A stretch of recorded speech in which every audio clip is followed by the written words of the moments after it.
Hello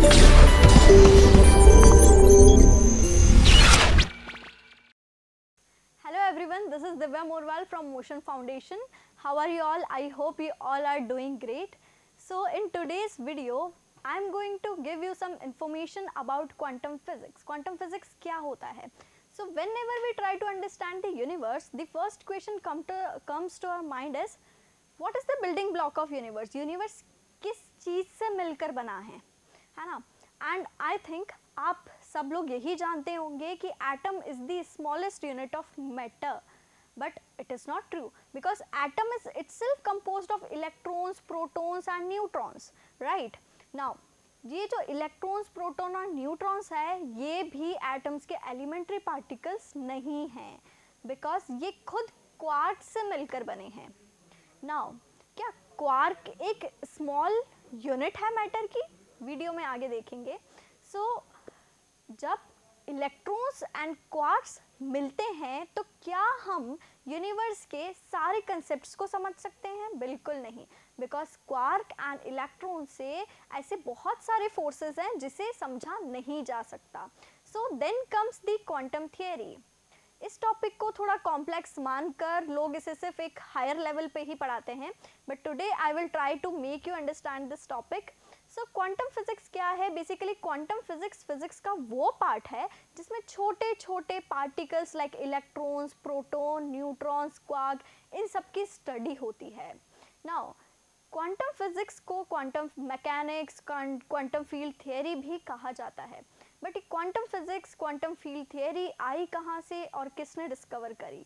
so basically in 14 December 1920s, Max Planck had laid down the foundation of quantum mechanics, और इसके लिए उन्हें एक Nobel prize भी मिला था. ब्लैक बॉडी रेडिएशन का नाम आपने सुना होगा. सो ब्लैक बॉडी रेडिएशन पर रिसर्च कर उन्होंने इस क्वांटम मैकेनिक्स को लेकर आए थे, इसका कंसेप्ट लेकर आए थे. एंड आइंस्टीन ने भी इस कंसेप्ट को यूज़ किया था to describe the photoelectric effect. Now अभी क्वांटम होता क्या है basically? So quantum are the small packets of energy. Energy के स्मॉल पैकेट्स को हम क्वांटा कहते हैं. सो आपको पता चला होगा कि क्वांटा स्मॉलेस्ट यूनिट नहीं है, उसके भी अंदर क्या है? एनर्जी. सो हम ये कह सकते हैं कि हर एक चीज़ की सबसे छोटी यूनिट एनर्जी ही होती है. नाउ अब वो जितने भी क्वांटास हैं उनकी एनर्जीज फिक्स्ड होती हैं, प्लस वो लाइट की फ्रीक्वेंसी पर भी डिपेंड करती है.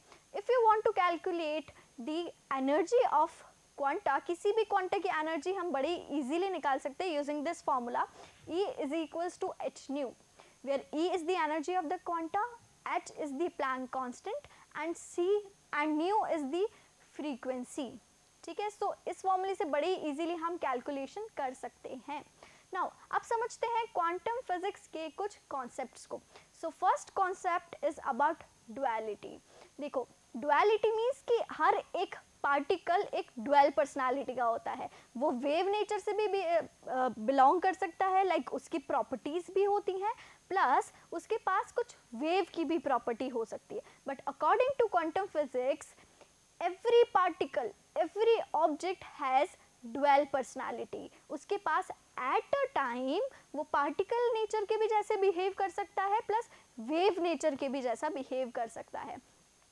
Next concept is about uncertainty and probability. जितना भी कुछ यूनिवर्स में है वो सब छोटे छोटे पार्टिकल्स से मिलकर बना है.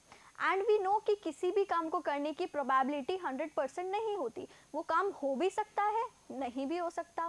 प्लस इसी के साथ हम पार्टिकल की पोजीशन, उसके नेचर, कॉन्फ़िगरेशन और उसकी एक्चुअल एग्जैक्ट पोजीशन और उसके बिहेवियर के बारे में हम कोई भी कमेंट नहीं दे सकते, बिकॉज हमें पता ही नहीं है कि कब पार्टिकल किस तरीके से बिहेव करेगा. वो वेव नेचर, पार्टिकल नेचर दोनों से ही बिहेव कर सकता है.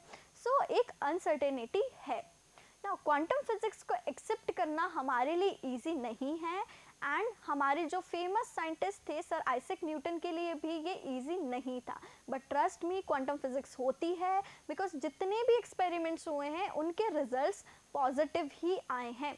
नाउ अब समझते हैं क्वांटम फिजिक्स का हमारी डेली लाइफ में यूज़। सो क्वांटम फिजिक्स, आपके आसपास जितनी भी चीज़ें हो रही हैं उनमें क्वांटम फिजिक्स कहीं ना कहीं इन्वॉल्व है। जिस टोस्टर में आप ब्रेड टोस्ट कर रहे हो उसमें भी क्वांटम फिजिक्स इन्वॉल्व है। जो पूरा कंप्यूटर वर्ल्ड है, आपका लैपटॉप, स्मार्टफोन्स, सब चीज़ में क्वांटम फिजिक्स है। बिकॉज सी, आपके स्मार्टफोन में लिटरली बहुत सारे सेमीकंडक्टर और ट्रांजिस्टर्स हैं, and semiconductor and transistor are the building block of digital electronics, and because of quantum physics it makes possible to design such a small silicon based materials in these ICs। Plus इसी के साथ हमारा जो पूरा telecommunication है इसको easy बनाने में भी क्वांटम फिजिक्स का ही हाथ है। अब तक तो आप समझ चुके होंगे कि क्वांटम फिजिक्स हमारे लिए कितनी इम्पॉर्टेंट है, बिकॉज जिस फ़ोन में या जिस लैपटॉप में आप ये वीडियो देख रहे हैं वो भी क्वांटम फिजिक्स का ही गिफ्ट है। नाउ अब क्वांटम फिजिक्स तो आप समझ चुके हैं। नाउ अब समझते हैं जो क्लासिकल फिजिक्स है वो क्या थी और क्वांटम फिजिक्स क्या थी। सो क्लासिकल फिजिक्स इज व्हाट, जो एक रियल ऑब्जेक्ट्स को रियल टाइम में हम स्टडी करते हैं उसे हम कहते हैं classical physics. Plus classical physics is all about the large objects, whereas quantum physics is all about the small छोटे छोटे ऑब्जेक्ट्स। प्लस क्वांटम फिजिक्स में जो स्टडी होती है बेसिकली जितने भी एक्सपेरिमेंट्स होते हैं उनमें जो प्रिसाइज ऑब्जर्वेशंस होती है उसके बेसिस पे हम क्वांटम फिजिक्स में कोई भी रिजल्ट को दे पाते हैं। सो क्वांटम फिजिक्स आपने देखा इस वीडियो में क्या होती है। क्लासिकल फिजिक्स जो आप अभी तक पढ़ते आए हैं that is classical physics. So I want you to answer in the comment section, आपके अकॉर्डिंग कौन सी फिजिक्स अच्छी है, क्वांटम फिजिक्स और classical physics. Classical physics again I am telling you जो आप लोग अभी तक पढ़ते हैं that is classical physics, and quantum physics जो आपने इस पूरे वीडियो में देखा कि quantum physics is what about the छोटे छोटे पार्टिकल्स।